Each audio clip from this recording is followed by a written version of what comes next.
Hi అండి. Welcome to our channel. ఇది మౌన హృదయం పార్ట్ 9 అండి. ఎవరైనా మిగిలిన పార్ట్స్ చూడకపోతే మన ఛానల్లో ఉంది, వెళ్ళి చూసేయండి. అత్తగారు మాధవికి ప్రమాణాల గురించి వివరించబోతున్నారు. చక్కగా వివరించారు కూడా. అలాంటి అత్తగారు దొరకటం నిజంగా మాధవి చేసుకున్న అదృష్టం కదా. నెక్స్ట్ ఏమవుతుందో చూసేద్దాం, వచ్చేయండి. అత్తగారు మాధవిని ప్రేమగా దగ్గర కూర్చోపెట్టుకొని పెళ్లి గొప్పతనం గురించి చెప్తారు. మాధవి మనసు మార్చుకొని అరుణ్ ప్రేమని దక్కించుకుంటుందా అనేది చూసేద్దాం, వచ్చేయండి. అలా ఇద్దరు మాట్లాడుకుంటూ ఉండగా అప్పుడే అరుణ్ వస్తాడు. చేతికి కట్టుతో ఉన్న అరుణ్ని చూసి, అయ్యో అరుణ్, ఏమైంది నీకు? ఇంత పెద్ద గాయం ఎలా అయింది అని అంటూ మాధురి గారు కంగారు పడుతూ ఉంటారు. అమ్మ నువ్వేం కంగారు పడకు, చిన్న దెబ్బనే, టెన్షన్ పడకు. నువ్వు కంగారు పడేంతలా ఏమీ లేదు. ఆఫీస్లో చిన్న టెన్షన్ చూసుకోకుండా చిరాకులో ఉంటే వాటర్ గ్లాస్ కింద పడిపోయింది. మళ్ళీ ఎవరన్నా దాని మీద కాలు వేస్తారేమో అని తీయబోయాను, అది చేతిలో గుచ్చుకుపోయింది అని అంటాడు అరుణ్. అయ్యో, నీకెందుకురా ఆ పనులన్నీ? ఆ పని ఎవరైనా చేసేవాళ్ళు కదా, అన్నీ నువ్వే నెత్తిన వేసుకొని పనులు చేయాలా అని అరుస్తుంది మాధురి గారు. అమ్మా, నాకు తెలుసు, బట్ అది నా పొరపాటు వల్ల జరిగిన తప్పు కదా, అందుకే నేనే తీద్దాం. ఎవరికో ఎందుకు చెప్పాలి? ఇది నాకు గుచ్చుకుంది కాబట్టి సరిపోయింది. అదే ఇంకెవరికైనా గుచ్చుకొనుంటే? ఇప్పుడు చూడు, గాయం నాకు మాత్రమే అయింది కదా, బాధ నేను మాత్రమే పడుతున్నాను. అదే ఇంకొకరికి గుచ్చుకొనుంటే వాళ్ళ తల్లి కూడా నీలాగే బాధపడుతూ ఉండేది కదా అని అంటాడు. అరుణ్ మంచితనాన్ని చూసి మాధురి గారి కళ్ళల్లో నీళ్లు రావడం మొదలవుతాయి. వాళ్ళ ఇద్దరి ప్రేమని చూసి, అరుణ్ గారు చాలా మంచివారు, ఎవరికి ఏ కష్టం కలగకుండా చూసుకోవాలి అనుకునే మంచి మనసున్నవారు, ఎవరికి కష్టం కలగకుండా చూసుకునేవారు. నా విషయంలోనే అలా ఎందుకు ప్రవర్తిస్తున్నారో అర్థం అవ్వట్లేదు. ఎందుకు ఉండర్లే, పాపం అనుకోకుండా జరిగిపోయిన మా పెళ్ళి కారణంగా తను ప్రేమించిన అమ్మాయికి దూరం అయ్యారు. ఆ బాధ కోపంలా మారి నా మీద చూపిస్తున్నారు.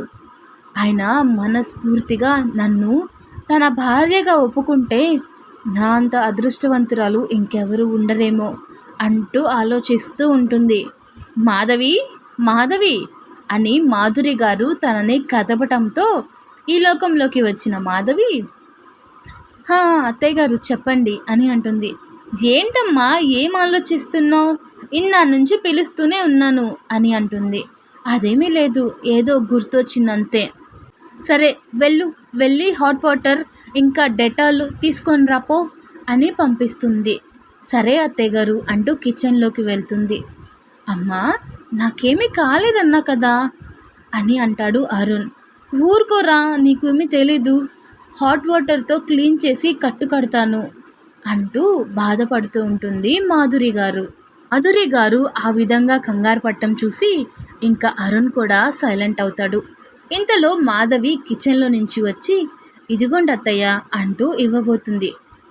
వచ్చావా, రా కూర్చో, వచ్చి తనకి క్లీన్ చేసి వేరే కట్టు కట్టేసేయి అని అంటుంది మాధురి గారు. నేనా అత్తయ్య గారు? అవును, నువ్వే కట్టు, రా వచ్చి కూర్చో అని అంటుంది. అమ్మా, తనకెందుకు చెప్తున్నావు ఇలాంటివి, నువ్వే కట్టచ్చు కదా అని అంటాడు అరుణ్. ఏంట్రా వేషాలేస్తున్నావా? పెళ్ళై నీకు పెళ్ళాం కూడా వచ్చింది అంటే నీ పెళ్ళానికి నేను పని మనిషిని చేద్దామని అనుకుంటున్నావా? అంతేలేరా, నిన్న కాక మొన్నొచ్చిన పిల్ల కష్టపడుతుంటే చూసి తట్టుకోలేవు, కానీ నీ చిన్నప్పటి నుంచి ప్రేమగా పెంచిన తల్లి మాత్రం కష్టపడాలా ఏంటి? మాధురి, ఏంటా మాటలు అన్న గంభీరమైన స్వరం వినిపించి అందరూ గుమ్మం వైపు తిరుగుతారు. రాజేంద్ర గారు కోపంగా మాధురి గారిని చూస్తూ, ఏం మాట్లాడాలో అర్థం కావడం లేదా నీకు? ఒకసారి లోపలికి రా అంటూ గంభీరమైన స్వరంతో లోపలికి వెళ్ళిపోతారు. ఆయన లోపలికి వెళ్ళగానే ఆయన వెనకనే మాధురి కూడా లోపలికి వెళ్తూ, తొందరగా వాడికి కట్టేసి వాడి కోసం వేడి పాలు తీసుకొని వెళ్ళు అంటూ లోపలికి వెళ్ళిపోతుంది. సరే అత్తయ్య గారు అని అంటుంది మాధవి. మాధురి, నీకు అసలు బుద్ధి అనేది ఉందా? నిన్న కాక మొన్న ఆ పిల్ల నీకు సొంత కూతుర్లా అన్ని సేవలు చేస్తే అలాంటి అమాయకురాల్ని పట్టుకొని ఇన్ని మాటలు అంటావా? అసలు నీకు నోరెలా వస్తుంది? ఏంటి ఇంత మాట్లాడినా కానీ ఏమీ అనకుండా అలా సైలెంట్గా ఉంటావు అని అరుస్తారు రాజేంద్ర గారు. అయ్యో, మీరు నన్ను సరిగ్గా అర్థం చేసుకోలేదండి. అరుణ్కి నేనే కట్టచ్చు, కానీ అరుణ్ వేరే అమ్మాయిని ఇష్టపడుతూనే ఉన్నాడు. ఇంకా ఏదో మీ పరువు పోకూడదు అని మాధవిని పెళ్లి చేసుకొని తనని భార్యగా ఒప్పుకోలేక, ఆ ప్రేమించిన దీక్షని మర్చిపోలేక నా బిడ్డ సతమతమవుతున్నాడు. బంగారం లాంటి కోడలి పిల్లని అర్థం చేసుకోకుండా బాధ పెడుతున్నాడు. ఇప్పుడు వాళ్ళు అన్ని హద్దులు దాటేసి డివోర్స్ దాకా వెళ్ళిపోయారు అనగానే రాజేంద్ర షాక్ అవుతాడు. ఏంటి మాధురి నువ్వనేది? డివోర్సా? నీకెలా తెలుసు అని అడుగుతాడు. అవునండి, నాకు మన లాయర్ గారు చెప్పారు. మీరేమీ టెన్షన్ పడకండి. మాధవికి నేను నచ్చచెప్పాను, పెళ్ళి గొప్పతనాన్ని తెలిసేలా చేశాను. ఇక అంతా ఆ పైవాడి దయ. నా కొడుకు కోడల్ని కలిపితే అంతకన్నా నాకు కావాల్సింది ఏముంది?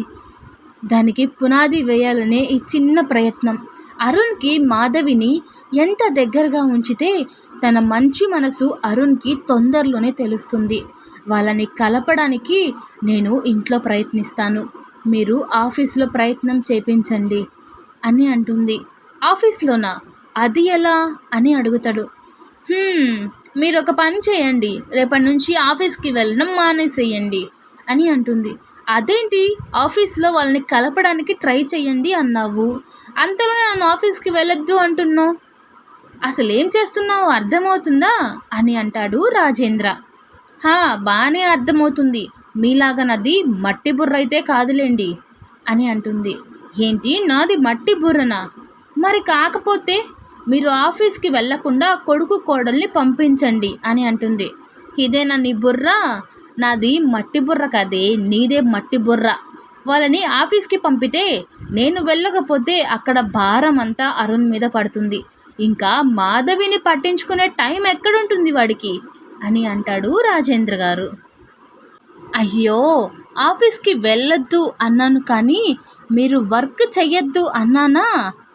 అదేలాగే, ఇలా రండి చెప్తాను అని తన చెవిలో ఏదో చెప్తుంది. తన భార్య చెప్పిన పథకం నచ్చినట్లుగా రాజేంద్ర కళ్ళు మెరిసిపోతున్నాయి ఆనందంతో. అబ్బా మాధురి, నీలో ఇంత టాలెంట్ ఉందా? నేను ఎప్పుడూ అనుకోలేదు. మీరు నన్ను గుర్తించరు, ఇప్పటికైనా చాలా సంతోషం. నేను పుట్టుకతోనే తెలివైన దాన్ని అంటూ 2 కనుబొమ్మలను ఎగరేస్తుంది. నిజమేలే అని అంటాడు రాజేంద్ర కూడా. వీళ్ళిద్దరూ ఇక్కడ ఇలా మాట్లాడుకుంటుంటే అక్కడ మన హీరో హీరోయిన్ ఏం చేస్తున్నారో చూసేద్దాం, వచ్చేయండి. మాధవి చిన్నగా తన కట్టు విప్పి హాట్ వాటర్తో ఆ గాయానికి క్లాత్తో చిన్నగా క్లీన్ చేస్తూ ఉంటుంది. అబ్బా అని అంటాడు నొప్పి తట్టుకోలేక ఒక్కసారిగా అరుణ్ బాధని చూసి మాధవి కళ్ళల్లో నీళ్లు తిరుగుతున్నాయి. ఎంత బాధగా ఉందో ఈయనకి అనుకుంటూ సారీ, చిన్నగా చేస్తాను అని తల దించేసుకుంటుంది. అరుణ్ మాధవిని చూస్తూ తనకి వస్తున్న కన్నీళ్లను చూసి తట్టుకోలేక, సారీ మాధవి, నువ్వు ఇంత మంచిదానివి అయితే ఎలా చెప్పు? నిన్ను ద్వేషించే వాళ్ళని కూడా ప్రేమించేంత గొప్ప మనసు నీది. కానీ ఆ గొప్ప మనసుని పొందే భాగ్యం నాకు లేకుండా పోయింది. దీక్షకి మాటిచ్చాను, ఈ జీవితానికి తనే నా భార్య. ఈ ఒక్కసారి సంవత్సరం గడిస్తే చాలు, నిన్ను గౌరవంగా మీ ఇంటికి పంపించి నా ద్వారా జరిగిన అన్యాయానికి ఎలా అయినా న్యాయం చేస్తాను. నీకు అన్యాయం చేశాను అనే గిల్టీ ఫీలింగ్ని దూరం చేసుకుంటేనే దీక్షతో నేను సంతోషంగా లైఫ్ని గడపగలను అనుకుంటూ ఒకరికొకరు మూగపోతూ చూసుకుంటూ ఉంటారు. వాళ్ళ చూపులు అర్థం చేసుకోలేని మాధురి, రాజేంద్రలు సంతోషంతో, చూసారా ఒంటరిగా వదలడం వల్ల ఎలా చూసుకుంటున్నారో, ఈ రోజులు చూపులు ఒకటయ్యాయి, రేపు మనసులు దగ్గరవుతాయి, వెళ్ళి చెప్పండి అంటూ తనని వాళ్ళ దగ్గరికి పంపుతుంది. బాబు అరుణ్ అని పిలుస్తారు రాజేంద్ర గారు. చెప్పండి నాన్న. ఏమీ లేదురా, కొంచెం హెల్త్ బాగోవటం లేదు. కొన్ని రోజులు ఆఫీస్కి దూరంగా ఉందాం అనుకుంటున్నాను అని అంటాడు రాజేంద్ర. అయ్యో ఏమైంది నాన్న? పదండి హాస్పిటల్కి వెళ్దాం. హాస్పిటల్ ఏమీ వద్దు, కొంచెం రెస్ట్ తీసుకుంటా. ఒక 1 మంత్ ఇంట్లోనే ఉండాలి అనుకుంటున్నాను అని అంటాడు. సరే నాన్న, మీ ఇష్టం, నేను చూసుకుంటానులే అని అంటాడు అరుణ్. సరేరా. అమ్మ మాధవి. చెప్పండి మావయ్య.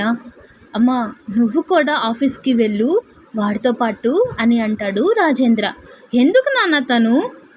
నేను ఒక్కడిని చూసుకోగలను అని అంటాడు అరుణ్. ఇంకా చాలే ఆపు, నేనుంటేనే టైంకి తినవు, ఇక నేను లేకపోతే వాడు తిండి కూడా మర్చిపోయి పనిలో పడిపోతాడు. తను ఉంటేనే నిన్ను సమయానికి తిండి పెడుతూ హెవీ వర్క్ వల్ల నువ్వు ఇబ్బంది పడకుండా చూసుకుంటూ ఉంటుంది. వద్దు అంటే చెప్పండి, నేనే వెళ్తాను ఆఫీస్కి. అసలే హెల్త్ బాగోక రెస్ట్ తీసుకోకపోతే ఇంకా ఇబ్బంది పడతాను. ఏం చేస్తాను అంటూ డ్రామా చేస్తున్నారు. ఇంతలో మాధురి గారు కూడా వచ్చి డ్రామా క్వీన్ అయిపోయి, అదేంటండి అంత మాట అంటారు? మీకు ఇబ్బంది అయ్యే పని నా బిడ్డ అస్సలు చేయడు. మాధవి కూడా, నువ్వు కూడా ఆఫీస్కి వెళ్ళాలి, అరుణ్ని జాగ్రత్తగా చూసుకోవాలి, ఇది నా ఆర్డర్ నీ అత్తగారిలాగా అంటూ కోపంగా లోపలికి వెళ్ళిపోతుంది.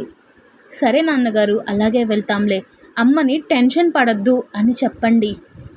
వాళ్ళ ప్లాన్ సక్సెస్ అయిందని లోపల నవ్వుకుంటూనే, సరే అరుణ్, తినేసి వెళ్ళి పెందలాడే పడుకోండి, రేపు మార్నింగ్ ఫాస్ట్గా వెళ్ళాలి కదా అని అంటాడు రాజేంద్ర. అలాగే నాన్న, మీరు కూడా తినేసి వెళ్ళండి అని అంటారు. మళ్ళీ తింటాను, ఒక చిన్న పనుంది, కానీ మీరు తినండి ఫస్ట్. అలాగే నాన్న అనగానే తను లోపలికి వెళ్ళిపోతాడు. ఇంతలో అరుణ్కి ఒక ఫోన్ వస్తుంది. ఇంట్లో సంతోషంగా ఫోన్ మాట్లాడుతూ, అంతలోనే మాధవి రేపు ఆఫీస్కి వస్తున్న విషయం అవతల వాళ్ళకి చెప్తారు. అవతల వాళ్ళు మాధవి ఆఫీస్కి వస్తుంది అని అనడంతోనే ఉబ్బి తబ్బిబ్బైపోతారు. చూసారు కదండి, ఇదే ఇవాల్టి స్టోరీ. మాధవిని అరుణ్ని దగ్గర చేయాలని వాళ్ళ అత్తగారు మామగారు ప్రయత్నిస్తారు. మరి వాళ్ళ కోరిక నెరవేరుతుందా? అరుణ్ మనసులో మాధవి స్థానం సంపాదించుకోగలుగుతుందా? తెలుసుకోవాలి అనుకుంటే నెక్స్ట్ పార్ట్ దాకా వెయిట్ చేయండి. స్టోరీ మీకు ఎలా అనిపించిందో తప్పకుండా కామెంట్లో చెప్పేయండి.